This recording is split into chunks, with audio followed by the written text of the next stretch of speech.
Hi friends, welcome to Shravani kitchen. Friends, ఇవాల్టి మన very special wanted recipe వచ్చేసి రసం. మనం రసం చేయాలంటే కంపల్సరీగా రసం పొడి ఉండాల్సిందే. అయితే మీరు ఈ విధంగా రసం పొడి ప్రిపేర్ చేసి పెట్టుకుంటే మార్నింగ్ బ్రేక్ఫాస్ట్లోకైనా లేదా భోజనంలోకైనా 5-10 నిమిషాల్లోనే వేడివేడిగా రసం పెట్టుకోవచ్చు. ఈ రసం టేస్ట్ అయితే మీకు 100% పక్కాగా నచ్చుతుంది. అంత టేస్టీగా పర్ఫెక్ట్గా ఉంటుంది. మరి ఆలస్యం చేయకుండా ముందుగా రసం పొడి ప్రిపరేషన్ ఏంటో చూద్దాం. స్టవ్ ఆన్ చేసి ప్యాన్లోకి 1/2 కప్పు శనగపప్పును తీసుకుందాం. 1 నిమిషం పాటు వేయించండి. మనం అన్నిటినీ కూడా మీడియం ఫ్లేమ్లోనే వేయించాలి. శనగపప్పు కాస్త వేగాక ఇందులోనే 1/2 కప్పు కందిపప్పును కూడా యాడ్ చేసుకుందాం. అలాగే రైస్ని 2 టీ స్పూన్లు యాడ్ చేయండి.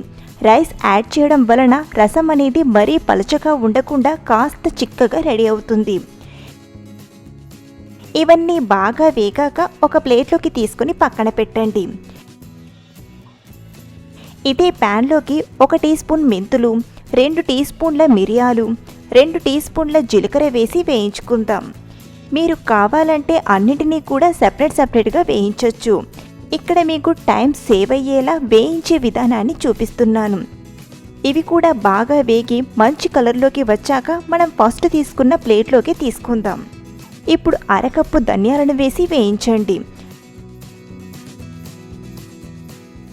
ధనియాలు కూడా బాగా వేగాక ప్లేట్లోకి తీసుకోండి. నెక్స్ట్ ఒక 20-25 ఎండుమిరపకాయలను తీసుకొని వేయించండి. 1-2 నిమిషాలు వేయించి ప్లేట్లోకి తీసుకోండి. అలాగే 1.5 టీ స్పూన్ ఆవాలను కూడా వేసి వేయించి తీసుకుందాం. ఇప్పుడు చింతపండును 60 నుండి 70 గ్రాములు తీసుకోండి. చింతపండులో ఉండే నారలు, గింజలు సపరేట్గా తీసేసి ఆ తరువాత వేయించండి. చింతపండును లో ఫ్లేమ్లోనే వేయించాలి. ఎండ ఎక్కువగా ఉంటే కాసేపు ఎండలో పెట్టి తీసుకున్నా సరిపోతుంది. 1 నిమిషం వేగాక ప్లేట్లోకి తీసుకోండి. నెక్స్ట్ 20-30 కరివేపాకుల్ని తీసుకొని క్రిస్పీగా అయ్యేంత వరకు వేయించి తీసుకోండి. చూడండి, కరివేపాకు ఇలా క్రిస్పీగా అవ్వాలి, లేదంటే రసం పొడి ఎక్కువ రోజులు నిలువుండదు. అలాగే 1/2 టీ స్పూన్ ఇంగువను కూడా వేసి వేయించి తీసుకుందాం. కొందరికి ఇంగువ ఫ్లేవర్ అంటే అస్సలు నచ్చదు. అలాంటి వారు స్కిప్ చేయొచ్చు. మీరు కావాలంటే 2-3 టీ స్పూన్ల ఎండు కొబ్బరిని కూడా వేయించి ఈ రసం పొడిలో యాడ్ చేసుకోవచ్చు. ఇప్పుడు మనం వేయించిన ఈ దినుసులన్నీ బాగా చల్లారాక మిక్సీ గిన్నెలోకి తీసుకుందాం.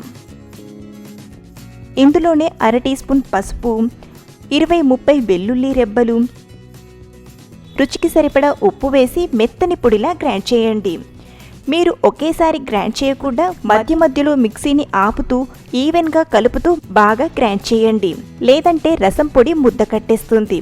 చూడండి, ఇలా మెత్తని పొడిలా మిక్సీ పట్టి తీసుకోండి. ఈ పొడిని ఒక వెడల్పాటి ప్లేట్లోకి తీసుకుందాం.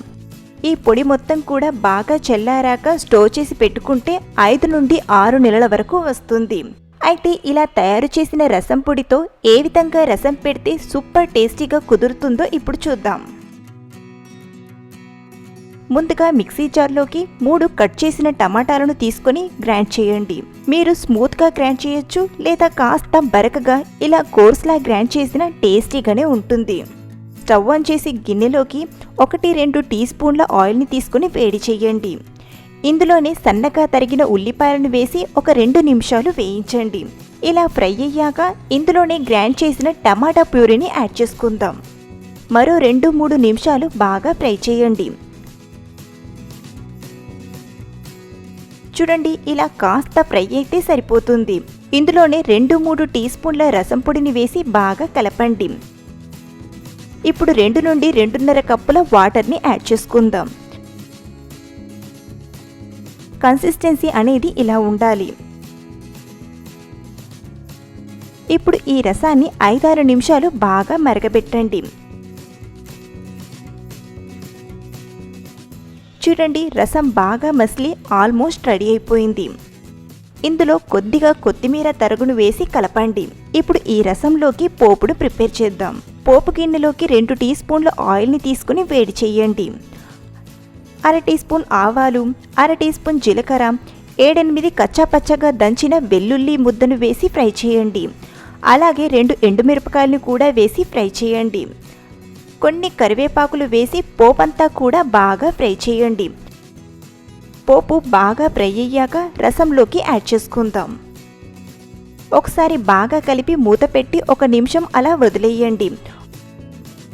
1 నిమిషం తర్వాత చూస్తే చూడండి, గుమగుమలాడే టేస్టీ రసం రెడీ. ఈ రసాన్ని అన్నంలో, ఇడ్లీ, దోశ, ఉప్మా ఇలా ఎందులో వేసుకుని తిన్నా సూపర్గా చాలా టేస్టీగా వస్తుంది. మీరు ఈ రసాన్ని టేస్ట్ చేస్తే ఫిదా అయిపోతారు, అంత బాగుంటుంది. మనం ఉదయం ఇలా రసం పెట్టుకుంటే బ్రేక్ఫాస్ట్లోకి అలాగే లంచ్లోకి కూడా తినేయచ్చు. ఇప్పటి బిజీ లైఫ్లో స్పెషల్లీ వర్కింగ్ ఉమెన్స్కి చాలా యూస్ఫుల్ రెసిపీ. సో ఫ్రెండ్స్, రసం పొడిని ఏ విధంగా ప్రిపేర్ చేసుకోవాలి, ప్రిపేర్ చేసుకున్న పొడితో ఏ విధంగా రసం పెట్టుకోవాలో చూసాం కదా. రసం పొడిని ఇలా ముందుగానే చేసి రెడీగా పెట్టుకుంటే 10 నిమిషాల్లోనే వేడివేడిగా రసం పెట్టుకొని రుచిని ఆస్వాదించవచ్చు. ఈ రెసిపీ మీకు నచ్చితే లైక్ చేయండి, మీకు తెలిసిన వారికి షేర్ చేయండి.